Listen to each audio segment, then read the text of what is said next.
Hi friends, welcome back to మహా vlogs. ఈరోజు special వచ్చేసి చికెన్ ఫ్రైడ్ రైస్ అండి. ఈ ఫ్రైడ్ రైస్ నేను చేయలేదు, మా వారు చేశారు. తన స్టైల్లో చేశారు. సో లేట్ చేయకుండా మా వారు చేసిన చికెన్ ఫ్రైడ్ రైస్ ఎలా తయారు చేసుకుందామో ఇప్పుడు చూసేద్దాము. ముందుగా చికెన్ని బాగా వాష్ చేసుకొని ఇలా ఒక బౌల్లోకి తీసుకోవాలి. ఇందులో కొంచెం సాల్ట్ యాడ్ చేసుకోవాలి. నేను 1/2 kg కంటే తక్కువ చికెన్ తీసుకున్నాను. స్కిన్ తీసుకున్నామండి. మా ఇంట్లో స్కిన్తోనే తింటాము ఎక్కువ. అలానే సాల్ట్ తర్వాత కొంచెం కారం యాడ్ చేసుకోవాలి. ఎక్కువ స్పైసీ కావాలంటే ఎక్కువ యాడ్ చేసుకోండి. ఇంట్లో మా పాప తింటుంది కాబట్టి నేను కొంచెమే యాడ్ చేస్తున్నాము. కారం తర్వాత ధనియా పౌడర్ యాడ్ చేసుకోవాలి. ఇది కూడా కొంచెమే వేసుకోవాలి. మళ్ళీ తర్వాత మనం రైస్లో కానీ ఏ మసాలాలు యాడ్ చేయమండి, ఓన్లీ పెప్పర్ యాడ్ చేస్తాము. ఇలా వేసుకున్న తర్వాత కొంచెం ఆయిల్ యాడ్ చేసుకోవాలి. ఈ ఆయిల్ ఆప్షనల్ అండి. పీస్ సాఫ్ట్గా రావాలంటే కొంచెం ఆయిల్ వేస్తే సాఫ్ట్గా వస్తుంది. అలానే అల్లం వెల్లిపాయ పేస్ట్ వేసుకోవాలి. ఇది కూడా లైట్గానే వేసుకోవాలి, మరీ ఎక్కువ వేసుకోవద్దు. అలానే లాస్ట్లో కొంచెం పెప్పర్ పౌడర్ యాడ్ చేసుకోవాలి. ఈ పెప్పర్ పౌడర్ కూడా ఎక్కువ వేసుకోవద్దు, కొంచెమే వేసుకోవాలి. మళ్ళీ మనం రైస్లో వేసుకుంటాం కదా, కొంచెమే వేసుకోవాలి. ఇవన్నిటిని పీసెస్కి బాగా పట్టేటట్టు బాగా కలుపుకోవాలి. ఇలా కలుపుకున్న తర్వాత దీనిని ఒక 1 hour పాటు మ్యారినేట్ చేసుకొని పక్కన పెట్టేసుకోవాలి. తర్వాత ఒక మందంది కడాయి పెట్టేసుకొని స్టవ్ ఆన్ చేసుకొని అందులో ఒక పావు ఆయిల్ యాడ్ చేసుకోవాలి.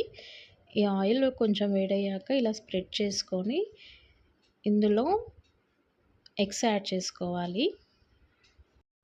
ఎగ్స్ని డైరెక్ట్గా కాకుండా ఇలా ఒక గ్లాస్ తీసుకొని అందులోకి ఎగ్స్ని వేసుకొని బాగా బీట్ చేసుకొని అప్పుడు వేసుకోవాలి. అప్పుడు వేసుకుంటే మనకి ఫ్లఫీగా వచ్చేస్తుంది ఎగ్ అనేది.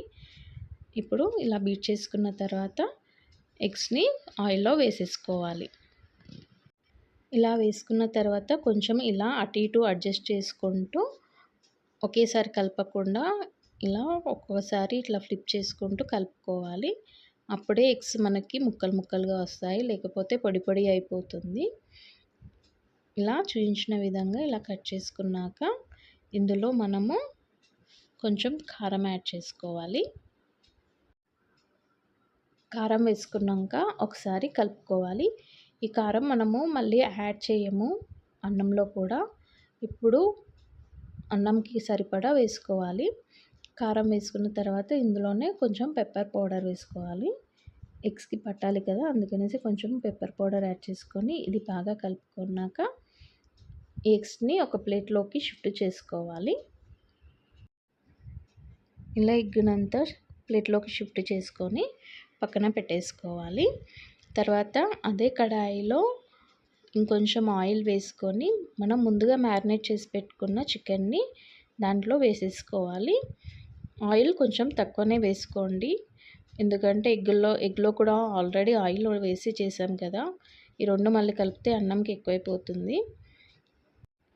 చికెన్ని వేసుకున్నాక ఇలా ఒకసారి కలుపుకొని ఇందులో సన్నగా తురుముకున్న పచ్చిమిర్చిని యాడ్ చేసుకోవాలి.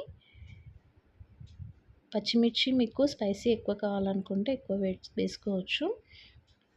ఇలా వేసుకున్నాక వీటిని కూడా ఒకసారి బాగా కలుపుకోవాలి.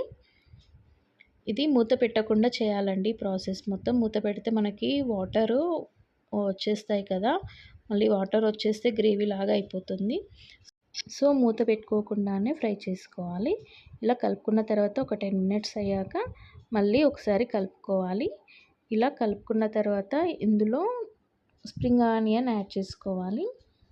మీకు స్ప్రింగ్ ఆనియన్ ఉంటే వేసుకోండి, లేకపోతే అది టోటలీ ఆప్షనల్, జస్ట్ ఫ్లేవర్ కోసం వేసుకోవాలి. ఒకవేళ స్ప్రింగ్ ఆనియన్ కనుక లేకపోతే మీ దగ్గర ఆనియన్ ఉంటే ఆనియన్ అయినా వేసుకోవచ్చు. ఇలా వేసుకున్న తర్వాత మళ్ళీ ఒక 10 నిమిషాలు ఫ్రై చేసుకోవాలి. లో ఫ్లేమ్లో చేసుకోవాలి అండి, మళ్ళీ అడిగంటిపోతుంది. ఇలా ఫ్రై చేసుకున్న తర్వాత ఇందులో మనము కొంచెం కరివేపాకు యాడ్ చేసుకోవాలి. ఈ కరివేపాకు యాడ్ చేసుకొని బాగా కలుపుకోవాలి. తర్వాత ఇందులో రైస్ యాడ్ చేసుకోవాలి. ఈ రైస్‌లో నేను ముందుగానే ఉడికేటప్పుడు కొంచెం సాల్టు అలానే కొంచెం నెయ్యి వేసుకున్నాను. అందుకే ఈ కలర్ వచ్చింది.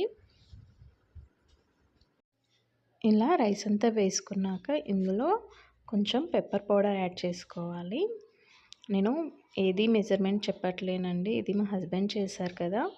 నేను చూడలేదు యాక్చువల్లీ చేసేటప్పుడు. అందుకని చెప్పట్లేను. అలానే మనం ముందుగా ఫ్రై చేసి పెట్టుకున్న ఎగ్స్‌ని కూడా యాడ్ చేసుకోవాలి. ఇలా యాడ్ చేసుకున్నాక మొత్తం ముక్కలు ఎగ్ అన్నంకి పట్టేంత వరకు బాగా కలుపుకోవాలి. ఈ రైస్ అనేది ఎంత పర్ఫెక్ట్‌గా కలుపుకుంటే అంత పర్ఫెక్ట్ టేస్ట్ వస్తుంది. మనకి ఫాస్ట్ ఫుడ్ సెంటర్‌లో కూడా బాగా ఫ్రై చేస్తారండి. మీరు అబ్జర్వ్ చేశారో లేదో చాలా సేపు ఫ్రై చేస్తూనే ఉంటారు నాన్ స్టాప్. సో, మనం వాళ్ళలా కాకుండా నాన్ స్టాప్ అయినా ఇలా చేసుకోవాలి. లేకపోతే రైస్ అడుగున గట్టి పడిపోతుంది. ఒక 10 మినిట్స్ ఇలా బాగా కలుపుకున్న తర్వాత స్టవ్ ఆఫ్ చేసేసుకోవాలి. ఇది ఆల్మోస్ట్ రెడీ అయిపోయింది అండి. ఇలా ఒక సర్వింగ్ బౌల్ తీసుకొని అందులోకి షిఫ్ట్ చేసుకొని కొంచెం కొత్తిమీరతో గార్నిష్ చేసుకొని మీ ఇంట్లో వాళ్ళకి వేడివేడిగా సర్వ్ చేసి పెట్టండి. చాలా ఇష్టంగా తింటారు. ఇది కొంచెం బిర్యానీ లాగా ఉంది. అలా ఫ్రైడ్ రైస్ లాగా ఉంది టేస్ట్. చాలా బాగుందండి. చాలా నచ్చింది నాకైతే. అందులోనూ ఘీతో అన్నం పెట్టాను కదా! ఘీ రైస్ ఫ్లేవరు, ఆయిల్ కూడా తక్కువ వేశాను. మొత్తం ఘీ ఫ్లేవరే పట్టింది ఫ్రైడ్ రైస్‌కి. చాలా అంటే చాలా టేస్టీగా ఉంది. మీరు కూడా ఒకసారి ట్రై చేయండి. అన్నంలో మెయిన్ ఘీ వేసుకోండి. చాలా బాగుంటుంది. ఈ వీడియో కనుక మీకు నచ్చుంటే లైక్ చేయండి, షేర్ చేయండి, కామెంట్ చేయండి. అలానే సబ్స్క్రైబ్ చేసుకోండి. Thank you.